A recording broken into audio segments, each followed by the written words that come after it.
The Color of Hope is by author Kim Cash Tate. This is the second book that I have read and reviewed by this author. This book came out in 2013. It is one of those books that really remind you of racism that you may still find in some churches and communities. It talks about this area where there's a black church and there's a white church. Both of these churches were founded over 100 years ago. And when you have certain members that decide, okay, I'm white, this man is black, I want to date, one of the higher ups at the white church is like, I will pull up with my gun and I will make sure that I scare you to the point where you know if you remain in this union, bad things will come. So you might want to call it quits. It also does a great job of addressing revenge porn. What I love about this author's work that I have read so far, all of them are clean Christian books, if you ask me. They don't have a bunch of cursing. It doesn't have a bunch of, vulgar language or scenes where you're reading about sexcapades and things like that. So for the people who do enjoy reading clean fiction, this author does a great job at that. I feel like I don't know. I'm trying to think of the age group. I feel to me, now this is just me personally. When I think of what people and kids are seeing online, I feel like this book could easily be read by someone in high school going upward. Would I label it as young adult? Maybe not. But at the same time, these are the kind of books that the young adult group in churches need to be reading because it talks about bullying, it talks about isolation, it talks about when sometimes as a family, sometimes your family may just rub you the wrong way. You may decide to up and move across the country, and you might only come back into town when there are emergencies or when there are tragedies. And it talks about this one woman's experience of kind of walking away from the church after a while because she just didn't really identify with the things that were going on. One of the main characters, Sam, I absolutely fell in love with her as a character. This is a spoiler-free book review.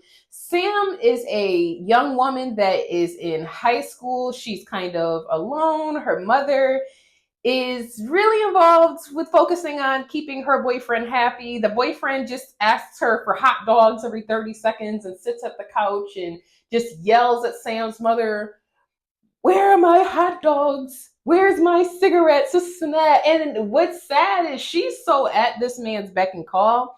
I don't want to say her daughter do go without. I almost say I don't want to say that her daughter is neglected. She's definitely neglected. There's times where this lady is so focused on her man, your daughter literally just misses you. She misses spending time with you. She misses having moments where you guys can actually talk without feeling like you're going to shut her down because you don't want to hear about this church that she's curious about going to.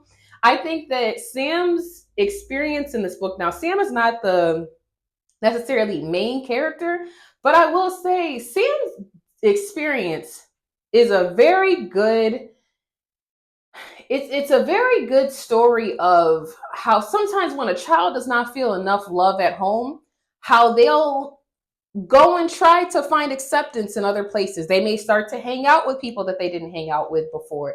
They may find themselves in really compromising predicaments and situations, but at the same time, they don't feel like it's safe to really come back home and tell someone what occurred with them or what happened or the situation that made them feel like I'm struggling mentally. And I think this book did a good job too of just showing that you can develop friendships in ways that you don't expect. Sometimes just being a listening ear to someone, you never know when that person might pick up the phone, call you, and say, listen, I just need a listening ear. Can you please come sit with me?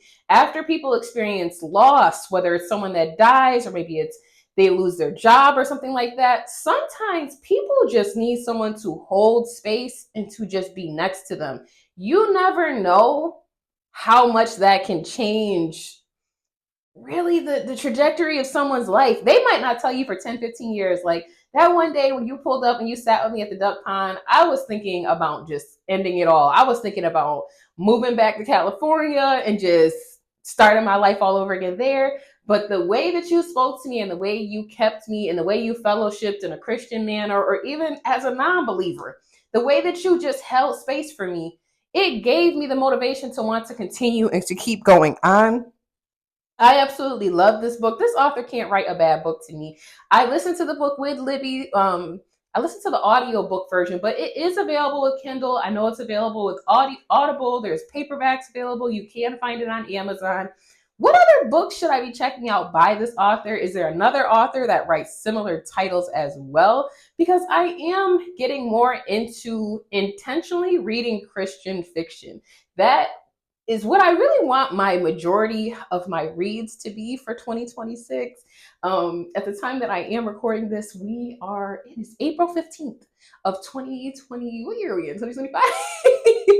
April 15th of 2025. But I do try to record my content ahead of time. So my goal for 2026 is to predominantly have I dropped my lip gloss. Predominantly have book reviews that are focused on Christian books. So let me know what you guys think in the comments. As you see on my t-shirt, you can always head over to my website, allsbrooks.com. You can hire me or book me to market and promote your books.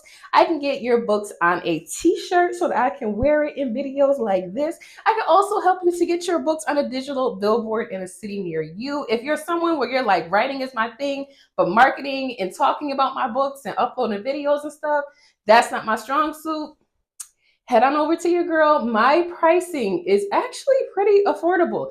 Are you paying for a Amazon book review? Absolutely not. With the time that I take, that is what's being purchased. Me either creating like a whole trailer or me going on these rants and tangents about books and then posting in different groups, posting on different platforms and social media spaces, creating discussions around your books. Organic discussions, not just posting your book cover off in some group and being like, I hope you get some whatever out of it. That is why I charge for my video book reviews. It's not because I just want to scam people up out of their money. It's not because I'm trying to maneuver Amazon's system and their regimens behind paying for book reviews. That's not what it is. I do video book reviews. Now, I don't upload my book reviews to my video book reviews to Amazon because sometimes these videos go for 5 to 15 minutes long, and I'm not sitting there on Amazon doing all of that. I do upload all of my stuff to TikTok, YouTube, Instagram, Facebook. Sometimes I get on Fable. I do leave reviews on Amazon. A lot of times they show up on Goodreads too. I feel like there's a platform. I'm on Threads now. I am on Threads. I get on there too. So let me know what you guys thought about the book as well. I'll see you guys in the next video.